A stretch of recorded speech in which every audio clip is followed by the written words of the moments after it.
So now separation and isolation of various type of hydrolytic products of nucleic acid are now carried out by chromatographic methods and by counter current distribution. ठीक है, chromatographic मतलब हमने जैसे अलग अलग separation कर लिया after hydrolysis, तो उसके बाद जो अलग अलग प्रोडक्ट्स हमें मिलेंगे, सपोज हमारा न्यूक्लियोटाइड बन गया, ठीक है, न्यूक्लियोटाइड को हमने जब हाइड्रोलाइज किया न्यूक्लियोसाइड बन गया, तो इन प्रोडक्ट्स को अगर हमें सेपरेट करना है तो हम किसकी हेल्प लेते हैं?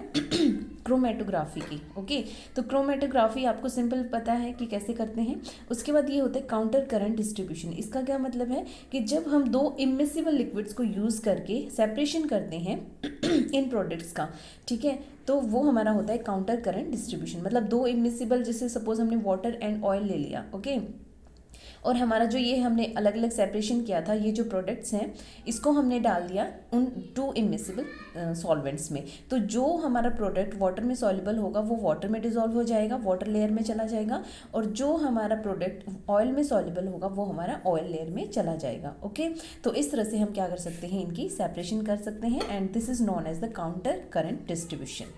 Next, the purine and pyrimidine bases are readily separated and isolated by means of ion exchange chromatography। ठीक है, आयन एक्सचेंज क्रोमेटोग्राफी में क्या होता है, बेसिकली हम कोई एक बेस लेते हैं, जैसे आयन यहाँ पे इंडिकेट कर रहा है कि जैसे हम एक कॉलम या फिर एक बेड प्रिपेयर करते हैं जिसमें हमें ऑलरेडी एक आयन वहाँ पे ऐड कर देते हैं। ठीक है, तो जब भी हमारा जो सोल्यूशन है या फिर जो भी हमने प्रोडक्ट बनाए थे अभी, उनको सेपरेट करना है, तो जैसे मान लिया हमने एक कॉलम प्रिपेयर किया, उसमें हमने H+ को डाल दिया।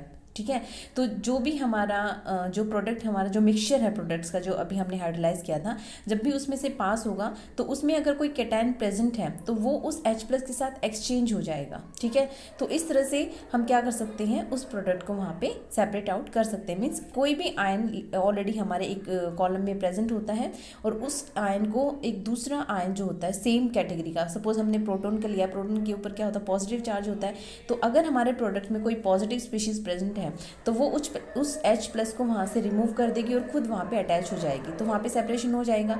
सिमिलरली हमने सपोज नीचे वाले पोर्शन में, कॉलम का जो नीचे वाला पोर्शन है, उसमें हमने कोई एनाइन जो है ऐड कर दिया, सपोज OH- को हमने अटैच किया हुआ है, तो OH- क्या है, एक एनाइन है, तो अगर हमारे प्रोडक्ट में कोई एनाइन फॉर्म में प्रेजेंट है आयन, तो OH को वहाँ से रिमूव कर देगा और खुद वहाँ पे क्या हो जाएगा, अटैच हो जाएगा। ठीक है, तो इस तरह से हमने क्या किया, अपर पोर्शन में सपोज हमने पॉजिटिव पार्ट को रिमूव कर लिया, सेपरेट कर लिया, और जो बाकी बचा हुआ हमारा नेगेटिव पार्ट था वो हमारा लोअर पोर्शन में आयन एक्सचेंज मेथड से हमने उसको जो है सेपरेट कर लिया। ठीक है, तो ये होता है ion exchange chromatography. Now paper chromatography is useful when dealing with small amounts of nucleic acid. अगर हम बहुत कम अमाउंट यूज़ करते हैं न्यूक्लिक एसिड का, उसके प्रोडक्ट्स को सेपरेट करने के लिए, उस टाइम पे हमारा जो पेपर क्रोमेटोग्राफी नॉर्मली हम लैब्स में यूज़ करते हैं, उसको हम यूज़ कर सकते हैं। Next is column chromatography. Counter current distribution have been used to separate and purify polynucleotides। ठीक है, तो ये कॉलम अभी जो मैंने डिस्कस किया था, ये वाला हमारा जो क्रोमेटोग्राफी होती है या फिर हमारा जो इमिसिबल लिक्विड्स वाला जो होता है सेपरेशन मेथड, उसको हम यूज़ कर सकते हैं पॉलीन्यूक्लियोटाइड। मतलब अगर हमें ज़्यादा बड़े अमाउंट को या बड़े मॉलिक्यूल्स को के प्रोडक्ट्स को सेपरेट करना है, उस केस में हमारी ये ज़्यादा यूजफुल रहती हैं। Next is spectra of pyrimidine and purine basis. अगर हमने स्पेक्ट्रा लिया प्यूरिन और pyrimidine का, तो हमें क्या रिजल्ट्स मिलते हैं, IR of these bases have been determined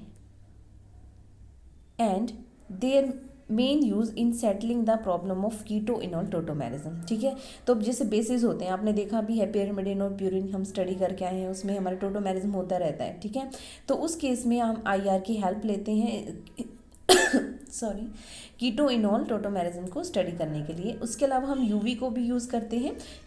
UV is useful in determination of these basis and in the study of nucleic acid chemistry, कि अगर हमें न्यूक्लिक एसिड की केमिस्ट्री को समझना है तो हम UV बैंड्स को भी यूज़ करते हैं। UV बैंड्स के बारे में हम पढ़ के आए हैं। तो in the earlier work changes in the absorption maxima with pH were believed to be due to changes in keto-enol equilibria, but later on it was due to ionisation into different species. ठीक है, तो पहले जब pH को very करके ये study करते थे कि हमारा जो लैम्डा मैक्स है वो चेंज हो रहा है, तो बेसिकली पहले ये हम सोचते थे कि कीटोइनॉल जो फॉर्म है उनकी चेंजेस की वजह से ही हमारा लैम्डा मैक्स चेंज हो रहा है, बट ऐसा नहीं था। ऐसा इसलिए हो रहा था क्योंकि पीएच चेंज करने की वजह से आयनाइजेशन वहाँ पे हो रहा था, तो आयनाइजेशन होने की वजह से वहाँ पे जो लैम्डा मैक्स है हमारा वो वेरी कर रहा था। ठीक है, तो यहाँ पे आप ये टेबल देख रहे हो कि जैसे जैसे पीएच हमारा चेंज हो रहा है वैसे वैसे लैम्डा मैक्स की वैल्यू भी चेंज हो रही है। ठीक है, पीएच का इफेक्ट हम थोड़ा सा डिटेल हम पढ़ के आए हैं यूवी में, तो आपको पता है कि लैम्डा मैक्स जो है पीएच के साथ कैसे वेरी करती है। सपोज हमारा पीएच लो है, मतलब H+ की कॉन्सेंट्रेशन ज़्यादा है और हमारा स्पीशीज़ ऐसी है जिसके अंदर लॉन पेयर प्रेजेंट है, तो लॉन पेयर जो होंगे H+ के साथ इंट्रैक्शन करेंगे तो उसको स्टेबल कर देंगे। स्टेबल होगा तो उनका जो एनर्जी गैप है वो ज़्यादा हो जाएगा, एनर्जी गैप ज़्यादा होगा तो जो वेवलेंथ है वो कम हो जाएगी। ठीक है, तो इस तरह से हम क्या कर सकते हैं, पीएच का इफेक्ट देख सकते हैं और ये हमारे रिजल्ट्स हैं। तो इससे हमें आइडिया हुआ कि बेसिकली जो चेंजेस होते हैं यूवी बैंड्स में तो उनको हम किस तरह से स्टडी कर सकते हैं। उसके बाद it is possible to identify various bases, तो इस यूवी के बेसिस पे हम अलग अलग जो हमारे बेसिस थे उनको आइडेंटिफाई कर सकते हैं। UV maxima of nucleotides generally lie fairly close to those of the bases that they contain. ठीक है, तो न्यूक्लियोटाइड्स का क्या मतलब है कि उसमें बेस प्रेजेंट है, उसमें शुगर प्रेजेंट है, उसमें हमारा जो है फॉस्फोरिक ग्रुप प्रेजेंट है। ठीक है, आई एम सो सॉरी। तो उसका जो यूवी मैक्सिमा होगा और उस देखो जो न्यूक्लियोटाइड है उसमें वही बेस प्रेजेंट है। ठीक है, तो जो हमारा बेस होगा उसका लैम्डा मैक्स जहाँ पे आएगा, हमारा जो न्यूक्लियोटाइड है उसका लैम्डा मैक्स भी वहीं पे आएगा। Okay, the UV spectra of most nucleotides are very similar to those of their corresponding nucleosides. तो जैसे न्यूक्लियोटाइड्स के थे वैसे ही न्यूक्लियोसाइड्स के हमारे जो है यूवी स्पेक्ट्रास देखने को मिले, but UV of nucleic acid generally show about 40% lower absorbance than the equivalent solution of the component nucleotides. ठीक है, लेकिन न्यूक्लिक एसिड की अगर हम बात करें तो उस केस में हमारी जो एब्जॉर्बेंस होती है वो 40% कम होती है एज कम्पेयर टू न्यूक्लियोटाइड्स।